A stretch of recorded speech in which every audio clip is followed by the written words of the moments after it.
Donc ça c'est un fruit de mûrier noir, Morus nigra. L'arbre avait déjà pas mal produit l'an dernier. Et cette année il produit un peu moins que l'an dernier, mais il produit. Et puis surtout il a bien poussé ce printemps. Donc c'est des très bons signes pour la productivité des années à venir. Donc ça c'était une variété que j'avais achetée dans une pépinière qui s'appelle Wellington. C'est un très bon goût. Et voilà. Mais le problème c'est que ça c'est un grand arbre.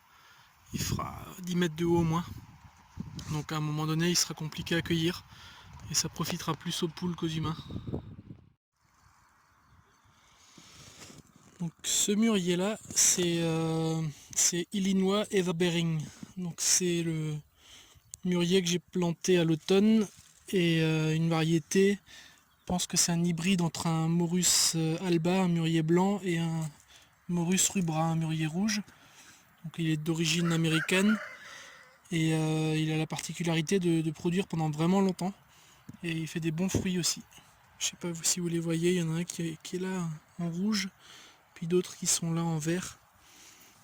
Donc lui il produit dès sa première année après l'installation, ce qui est très très bon. C'est peut-être l'influence du poulailler juste à côté qui fait que c'est un coin très fertilisé. Ce mûrier là c'est un mûrier mule, M-U-2-L-E. Je sais pas si ça se prononce mule ou mule. C'est je crois une variété coréenne. Je vais vérifier, je vous mettrai dans la description le nom latin de la variété. Et il a la particularité d'être relativement petit. Il devrait faire à peu près 4 mètres une fois adulte. Donc il sera plus facile à cueillir que le Wellington ou que le Illinois Everbearing. Donc lui il profitera autant aux humains qu'aux poules.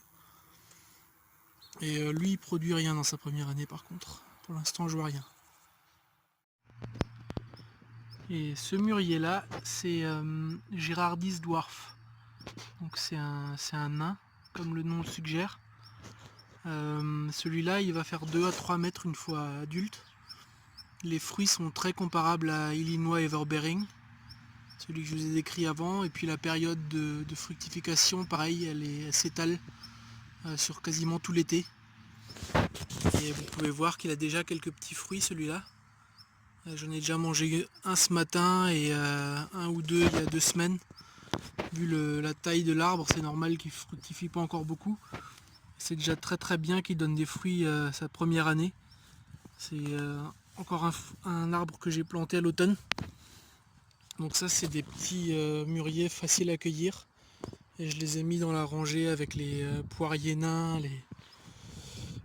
les cornouillers mâles et 2-3 autres arbres de ce type là. Et j'en ai un autre là-bas et un autre ici qui a un peu moins de fruits. Et un quatrième qui est là-bas, la future haie qui va se mettre devant la maison. Vous vous rappelez la petite ronce de 20 cm que j'avais clôturée avec 5 piquets. On voit encore un piquet ici. Et puis un peu de grillage à moutons. Bah maintenant ça ressemble à ça. Si c'était à refaire, donc je suis très content de l'avoir, c'est un buisson de ronces. Vous pouvez voir que c'est plein d'abeilles qui butinent les fleurs en ce moment. Donc je pense que c'est une vraie source de pollen et de nectar pour les abeilles. À une période où il n'y en a pas tant que ça, la fin juin.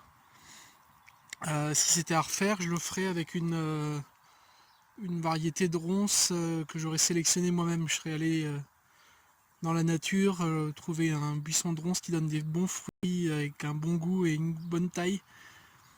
Et je l'aurais volontairement planté dans mon terrain en faisant une bouture ou en déterrant un bout de racine. Parce que là j'ai une très belle ronce, un très beau buisson, mais les fruits sont vraiment tout petits. Je vous les montrerai en août. Tout petits et pas super tendres, ils sont un peu durs. Pas très sucrés non plus. Ça reste tout à fait mangeable, mais voilà. Si vous voulez faire pousser une ronce, autant choisir le goût du fruit. Mais sinon, côté biodiversité, c'est top.